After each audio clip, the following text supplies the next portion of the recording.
বঙ্কিমচন্দ্র চট্টোপাধ্যায়ের লেখা চন্দ্রশেখর উপন্যাসের নবম পর্বে আমরা দেখেছি শৈবলিনী ও প্রতাপ অনেক সাঁতার কেটে যখন নিরাপদ স্থানে পৌঁছল, তখন নিদ্রামগ্ন প্রতাপকে ফেলে শৈবলিনী নৌকা থেকে পালিয়ে গেল গভীর জঙ্গলে। দুর্গম পার্বত্য পথে অবিরাম চলতে চলতে অনাহারে পরিশ্রান্ত শৈবলিনীকে উদ্ধার করলেন এক মহাকায় পুরুষ। শৈবলিনী তখন বিকারগ্রস্তা। এই মহাকায় পুরুষ শৈবলিনীকে প্রায়শ্চিত্ত করতে বললেন এবং শৈবলিনীকে তার স্বামীর ধ্যান করতে বললেন। এরপর থেকে শুরু হচ্ছে আজকের পর্ব।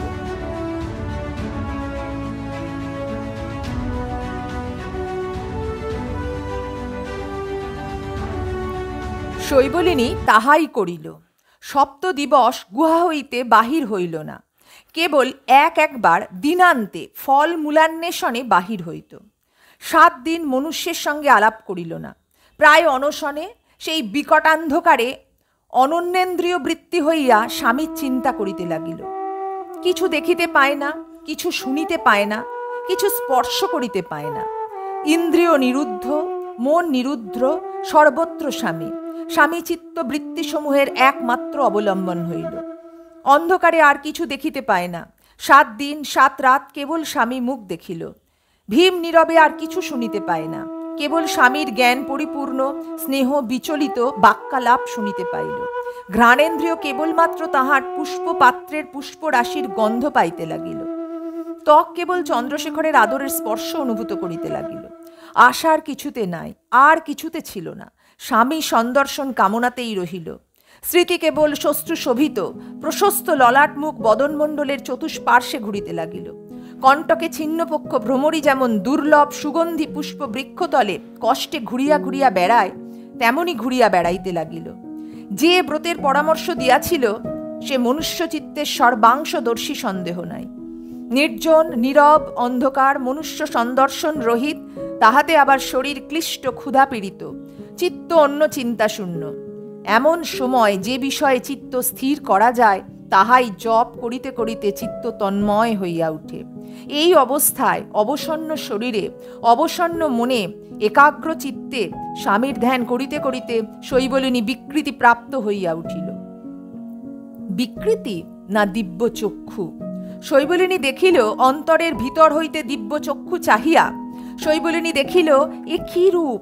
এই দীর্ঘ শাল তরুণিন্দিত সুভুজ বিশিষ্ট সুন্দর গঠন সুকুমারে বলময় এ দেহ যে রূপের শিখর, এই যে ললাট প্রশস্ত চন্দন চর্চিত চিন্তা রেখা বিশিষ্ট, এই যে সরস্বতীর শয্যা, ইন্দ্রের রণভূমি, মদনের সুখকুঞ্জ, লক্ষ্মীর সিংহাসন, ইহার কাছে প্রতাপ?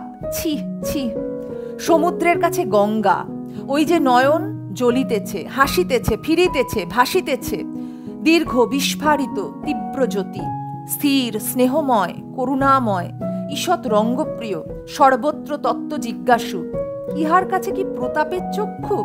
কেন আমি ভুলিলাম, কেন মজিলাম, কেন মরিলাম? এই যে সুন্দর সুকুমার বলিষ্ঠ দেহ, নবপত্র শোভিত শালতরু, মাধবী জড়িত দেবদারু, কুসুম পরিব্যাপ্ত পর্বত, অর্ধেক সৌন্দর্য অর্ধেক শক্তি, আধো চন্দ্র আধো ভানু, আধো গৌরী আধো শঙ্কর, আধো রাধা আধো শ্যাম, আধো আশা আধো ভয়, আধো জ্যোতি আধো ছায়া, আধো বন্যী আধো ধূম, কিসের প্রতাপ? কেন না দেখিলাম, কেন মজিলাম, কেন মরিলাম? সেই যে ভাষা পরিষ্কৃত পরিস্ফুট হাস্য প্রদীপ্ত ব্যঙ্গ রঞ্জিত স্নেহ পরিপ্লুত মৃদু মধুর পরিশুদ্ধ, কিসের প্রতাপ? কেন মজিলাম, কেন মরিলাম, কেন কুল হারাইলাম?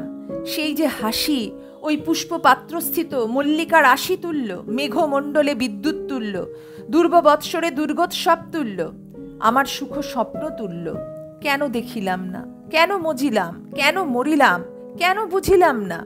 সেই যে ভালোবাসা সমুদ্র তুল্য, অপার অপরিমেয় অতল স্পর্শ, আপনার বলে আপনি চঞ্চল, প্রশান্তভাবে স্থির, গম্ভীর মাধুর্যময়, চাঞ্চল্যে কুলপ্লাবী, তরঙ্গ ভঙ্গ ভীষণ, অগম্য অজেয় ভয়ঙ্কর, কেন বুঝিলাম না, কেন হৃদয়ে তুলিলাম না, কেন আপনা খাইয়া প্রাণ দিলাম না? কে আমি? তাহার কি যোগ্য? বালিকা, অজ্ঞান, অনক্ষর, অসৎ, তাহার মহিমাজ্ঞানে অশক্ত, তাহার কাছে আমি কে?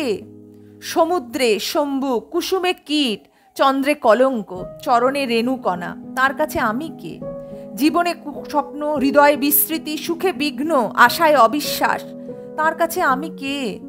সরোবরে কর্দ, মৃণালে কণ্টক, পবনে ধূলি, অনলে পতঙ্গ, আমি মজিলাম, মরিলাম না কেন?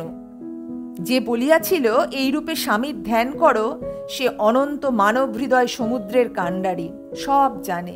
জানে যে এই মন্ত্রে চিরপ্রবাহিত নদী অন্য খাদে চালানো যায়। জানে যে এ বজ্রে পাহাড় ভাঙে, এ গণ্ডূষে সমুদ্র শুষ্ক হয়, এ মন্ত্রে বায়ু স্তম্ভিত হয়। শৈবলিনীর চিত্তে চিরপ্রবাহিত নদী ফিরিল, পাহাড় ভঙ্গিল, সমুদ্র শশিল, বায়ু স্তম্ভিল। শৈবলিনী প্রতাপকে ভুলিয়া চন্দ্রশেখরকে ভালোবাসিল। মনুষ্যের ইন্দ্রিয়ের পথ রোধ করো, ইন্দ্রিয় বিলুপ্ত করো, মনকে বাঁধো, বাঁধিয়া একটি পথে ছাড়িয়া দাও, অন্য পথ বন্ধ করো, মনের শক্তি অপহৃত করো। মন কি করিবে? সেই এক পথে যাইবে, তাহাতে স্থির হইবে, তাহাতে মজিবে।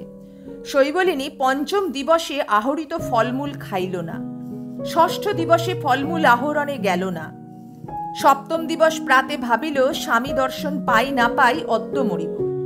সপ্তম রাত্রে মনে করিল হৃদয় মধ্যে পদ্ম ফুল ফুটিয়াছে, তাহাতে চন্দ্রশেখর যোগাসনে বসিয়া আছেন। শৈবলিনী ভ্রমর হইয়া পাদপদ্মে গুনগুন করিতেছে। সপ্তম রাত্রে সেই অন্ধকার নীরব শিরাকর্কশ গুহা মধ্যে একাকী স্বামীর ধ্যান করিতে করিতে শৈবলিনী চেতনা হারাইল। সে নানা বিষয় স্বপ্ন দেখিতে লাগিল। কখনো দেখিল সে ভয়ঙ্কর নরকে ডুবিয়াছে।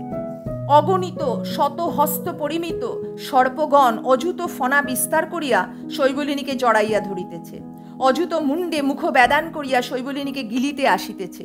সকলের মিলিত নিঃশ্বাসে প্রবল বাত্তায় ন্যায় শব্দ হইতেছে। চন্দ্রশেখর আসিয়া এক বৃহৎ সর্পের ফনায় চরণ স্থাপন করিয়া দাঁড়াইলেন। তখন সর্প সকল বন্যার জলের ন্যায় সরিয়া গেল। কখনো দেখিল এক অনন্ত কুণ্ডে পর্বতাকার অগ্নি জ্বলিতেছে, আকাশে তাহার শিখা উঠিতেছে, শৈবলিনী তাহার মধ্যে দগ্ধ হইতেছে। এমত সময় চন্দ্রশেখর আসিয়া সেই অগ্নি পর্বত মধ্যে এক গণ্ডূষ জল নিক্ষেপ করিলেন। অমনি অগ্নিবাড়ি নিভিয়া গেল, শীতল পবন বহিল, কুণ্ড মধ্যে স্বচ্ছ সলিলা তরতর বাহিনী নদী বহিল, তীরে কুসুম সকল বিকশিত হইল, নদী জলে বড় বড় পদ্ম ফুল ফুটিল। চন্দ্রশেখর তাহার উপর দাঁড়াইয়া ভাসিয়া যাইতে লাগিলেন।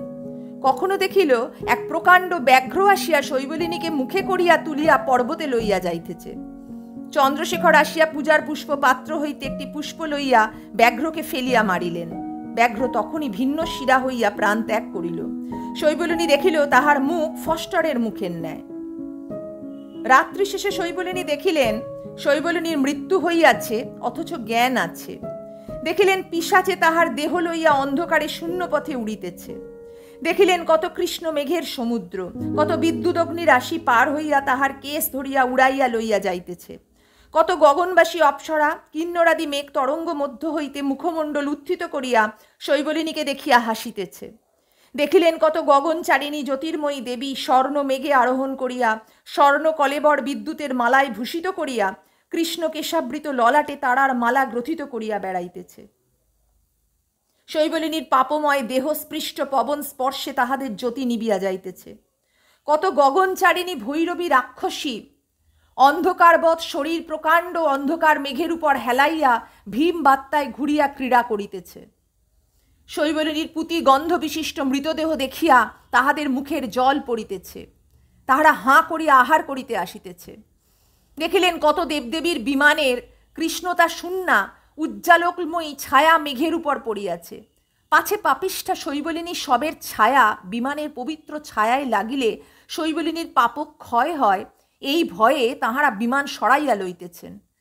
দেখিলেন নক্ষত্র সুন্দরীগণ নীলাম্বর মধ্যে ক্ষুদ্র ক্ষুদ্র মুখগুলি বাহির করিয়া সকলে কিরণময় অঙ্গুলির দ্বারা পরস্পরকে শৈবলিনীর শব দেখাইতেছে, বলিতেছে, দেখো ভগিনী, দেখো ভগিনী, দেখো মনুষ্য কীটের মধ্যে আবার অসতী আছে। কোনো তারা শিহরিয়া চক্ষু বুজিতেছে, কোনো তারা লজ্জায় মেঘে মুখ ঢাকিতেছে, কোনো তারা অসতীর নাম শুনিয়া ভয়ে নিবিয়া যাইতেছে। পিশাচেরা শৈবলিনীকে লইয়া ঊর্ধ্বে উঠিতেছে।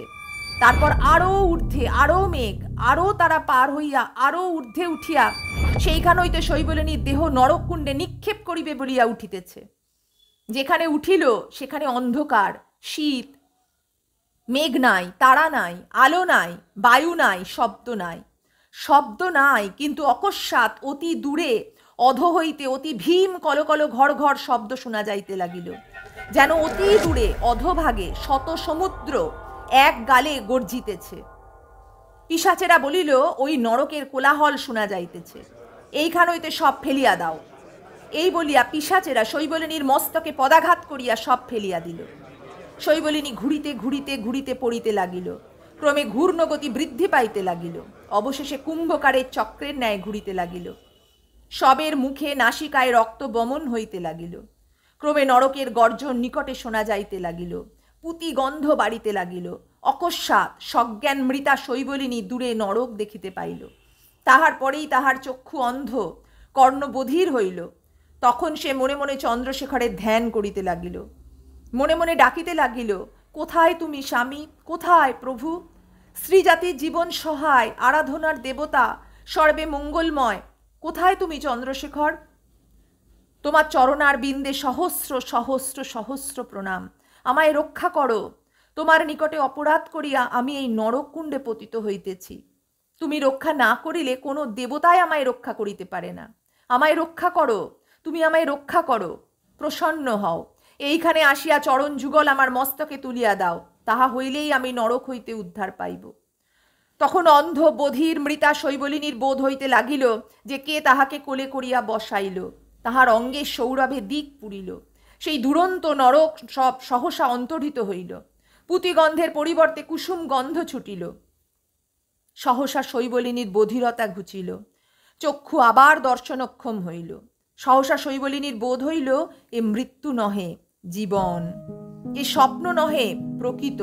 শৈবলিনী চেতনা প্রাপ্ত হইল। চক্ষুর উন্মিলন করিয়া দেখিল, গুহা মধ্যে অল্প আলোক প্রবেশ করিয়াছে। বাহিরে পক্ষীর প্রভাত কুজন শোনা যাইতেছে। কিন্তু একি একি কাহার অঙ্কে তাহার মাথা রহিয়াছে, কাহার মুখমণ্ডল, তাহার মস্তক পরে গগনোদিত চন্দ্রবৎ এ প্রভাত অন্ধকারে আলোক বিকীর্ণ করিতেছে। শৈবলিনী চিনিলেন চন্দ্রশেখর, ব্রহ্মচারী বেশে চন্দ্রশেখর।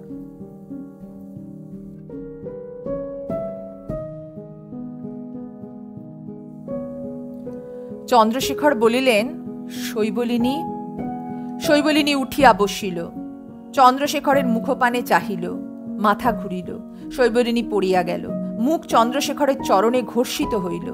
চন্দ্রশেখর তাহাকে ধরিয়া তুলিলেন, তুলিয়া আপন শরীরের উপর ভর করিয়া শৈবলিনীকে বসাইলেন। শৈবলিনী কাঁদিতে লাগিল, উচ্চ স্বরে কাঁদিতে লাগিল। চন্দ্রশেখরের চরণে পুনঃ পতিত হইয়া বলিল, এখন আমার কি দশা হইবে? চন্দ্রশেখর বলিলেন, তুমি আমাকে দেখিতে চাহিয়াছিলে কেন? শৈবলিনী চক্ষু মুছিল, রোদন সম্বরণ করিল, স্থির হইয়া বলিতে লাগিল, বোধহয় আমি আর অতি অল্প দিন বাঁচিব। শৈবলিনী শিহরিল, স্বপ্নদৃষ্ট ব্যাপার মনে পড়িল। ক্ষণেক কপালে হাত দিয়া নীরব থাকিয়া আবার বলিতে লাগিল, আমি অল্প দিন বাঁচিব। মরিবার আগে তোমাকে একবার দেখিতে সাধ হইয়াছিল। এ কথায় কে বিশ্বাস করিবে? কেন বিশ্বাস করিবে? যে ভ্রষ্টা হইয়া স্বামী ত্যাগ করিয়া আসিয়াছে, তাহার আবার স্বামী দেখিতে সাধ? শৈবলিনীর কাতরতার বিকট হাসি হাসিল। চন্দ্রশেখর বলল, তোমার কথায় অবিশ্বাস নাই। আমি জানি যে তোমাকে বলপূর্বক ধরিয়া আনিয়াছিল। শৈবলিনী বলল, সে মিথ্যা কথা। আমি ইচ্ছাপূর্বক ফষ্টরের সঙ্গে চলিয়া আসিয়াছিলাম। ডাকাইতির পূর্বে ফষ্টর আমার নিকট লোক প্রেরণ করিয়াছিল। চন্দ্রশেখর অধবদন হইলেন। ধীরে ধীরে শৈবলিনীকে পুনরাপি শুধাইলেন, ধীরে ধীরে গাত্রোত্থান করিলেন। গমনোন্মুখ হইয়া মৃদু মধুর স্বরে বলিলেন, শৈবলিনী, 12 বৎসর প্রায়শ্চিত্ত করো। উভয় বাঁচিয়া থাকি, তবে প্রায়শ্চিত্তান্তে আবার সাক্ষাৎ হইবে। এক্ষণে এই পর্যন্ত। শৈবলিনী হাত জোড় করিল, বলিল, আর একবার বসো, বোধহয় প্রায়শ্চিত্ত আমার অদৃষ্টে নাই। আবার সেই স্বপ্ন মনে পড়িল। বসো, তোমায় ক্ষণেক দেখি। চন্দ্রশেখর বসিলেন। শৈবলিনী জিজ্ঞাসা করিল, আত্মহত্যায় পাপ আছে কি? শৈবলিনী স্থির দৃষ্টে চন্দ্রশেখরের প্রতি চাহিয়াছিল। তাহার প্রফুল্ল নয়নপদ্ম জলে ভাসিতেছিল। চন্দ্রশেখর বললেন, আছে। কেন মরিতে চাও? শৈবলিনী শিহরিল, বলিল, মরিতে পারিব না, সেই নরকে পড়িব। চন্দ্রশেখর বললেন, প্রায়শ্চিত্ত করিলে নরক হইতে উদ্ধার পাইবে। এ মনোনরক হইতে উদ্ধারের প্রায়শ্চিত্ত কি? চন্দ্রশেখর বললেন, সে কি? শৈবলিনী বলল, এই পর্বতে দেবতারা আসিয়া থাকেন, তাহারা আমাকে কি করিয়াছেন বলিতে পারি না, আমি রাত্রি দিন নরক স্বপ্ন দেখি। চন্দ্রশেখর দেখিলেন শৈবলিনীর দৃষ্টি গুহা প্রান্তে স্থাপিত হইয়াছে, যেন দূরে কিছু দেখিতেছে। দেখিলেন তাহার শীর্ণ বদন মণ্ডল বিশুষ্ক হইল, চক্ষু বিস্ফারিত, পলক রহিত হইল, নাসারন্ধ্র সংকুচিত, বিস্ফারিত হইতে লাগিল, শরীর কণ্টকিত হইল, কাঁপিতে লাগিল। চন্দ্রশেখর জিজ্ঞাসা করিলেন, কি দেখিতেছ? শৈবলিনী কথা কহিল না, পূর্ববৎ চাহিয়া রহিল। চন্দ্রশেখর জিজ্ঞাসা করিলেন, কেন ভয় পাইতেছ? শৈবলিনী প্রস্তরবৎ। চন্দ্রশেখর বিস্মিত হইলেন, অনেকক্ষণ নীরব হইয়া শৈবলিনীর মুখপ্রতি চাহিয়া রহিলেন, কিছুই বুঝিতে পারিলেন না। অকস্মাৎ শৈবলিনী বিকট চিৎকার করিয়া উঠিল, প্রভু, রক্ষা করো, তুমি আমার স্বামী, তুমি না রাখিলে কে রাখে? শৈবলিনী মূর্ছিতা হইয়া পড়িলেন। চন্দ্রশেখর নিকটস্থ নির্ঝর হইতে জল আনিয়া শৈবলিনীর মুখে সিঞ্চন করিলেন, উত্তরীয়ের দ্বারা ব্যঞ্জন করিলেন। কিছুকাল পরে শৈবলিনী চেতনা প্রাপ্ত হইল। শৈবলিনী উঠিয়া বসিল, নীরবে বসিয়া কাঁদিতে লাগিল। চন্দ্রশেখর বলিলেন, কি দেখিতেছিলে? শৈবলিনী বলল, সেই নরক। চন্দ্রশেখর দেখিলেন জীবনেই শৈবলিনীর নরক ভোগ আরম্ভ হইয়াছে। শৈবলিনী ক্ষণ পরে বলিল, আমি মরিতে পারিব না, আমার ঘোরতর নরকের ভয় হইয়াছে, মরিলেই নরকে যাইব, আমাকে বাঁচিতেই হইবে। কিন্তু একাকিনী, আমি 12 বৎসর কি প্রকারে বাঁচিব? আমি চেতনে অচেতনে কেবল নরক দেখিতেছি। চন্দ্রশেখর বলিলেন, চিন্তা নাই, উপবাসে এবং মানসিক ক্লেশে এ সকল উপস্থিত হইয়াছে। বৈদ্যেরা ইহাকে বায়ুরোগ বলেন। তুমি বেদ গ্রামে গিয়া গ্রাম প্রান্তে কুটির নির্মাণ করো, সেখানে সুন্দরী আসিয়া তোমার তত্ত্বাবধান করিবে, চিকিৎসা করিতে বলিবেন। সহসা শৈবলিনী চক্ষু মুদিল, দেখিল গুহা প্রান্তে সুন্দরী দাঁড়াইয়া, প্রস্তরে উৎকীর্ণা, অঙ্গুলি তুলিয়া দাঁড়াইয়া আছে। দেখিল সুন্দরী অতি দীর্ঘাকৃতা, ক্রমে তাল বৃক্ষ পরিমিতা হইল, অতি ভয়ঙ্করী। দেখিল সেই গুহা প্রান্তে সহসা নরক সৃষ্ট হইল, সেই পুতিগন্ধ, সেই ভয়ঙ্কর অগ্নিগর্জন, সেই উত্তাপ, সেই শীত, সেই সর্পারণ্য, সেই কদর্য কীট রাশিতে গগন অন্ধকার। দেখিল সেই নরকে পিশাচেরা কণ্টকের রজ্জু হস্তে, বৃশ্চিকের বেত্র হস্তে নামিল। রজ্জুতে শৈবলিনীকে বাঁধিয়া বৃশ্চিক বেত্রে প্রহার করিতে করিতে লইয়া চলিল। তাল বৃক্ষ পরিমিতা প্রস্তরময়ী সুন্দরী হস্তোত্তোলন করিয়া তাহাদিগকে বলিতে লাগিল, মার মার, আমি বারণ করিয়াছিলাম, আমি নৌকা হইতে ফিরাইতে গিয়াছিলাম, শুনে নাই, মার মার, যত পারিস মার, আমি উহার পাপের সাক্ষী, মার। শৈবলিনী যুক্ত করে উন্নত আননে সজল নয়নে সুন্দরীকে মিনতি করিতেছে। সুন্দরী শুনিতেছে না, কেবল ডাকিতেছে, মার মার, অসতীকে মার, আমি সতী ও অসতী, মার। শৈবলিনী আবার সেইরূপ স্থির দৃষ্টলোচন বিস্ফারিত করিয়া বিশুষ্ক মুখে স্তম্ভিতের ন্যায় রহিল। চন্দ্রশেখর চিন্তিত হইলেন, বুঝিলেন লক্ষণ ভালো নহে। বলিলেন, শৈবলিনী, আমার সঙ্গে আইসো। প্রথমে শৈবলিনী শুনিতে পাইল না, পরে চন্দ্রশেখর তাহার অঙ্গে হস্তার্পণ করিয়া 2-3 বার সঞ্চালিত করিয়া ডাকিতে লাগিলেন, বলিতে লাগিলেন, আমার সঙ্গে আইসো।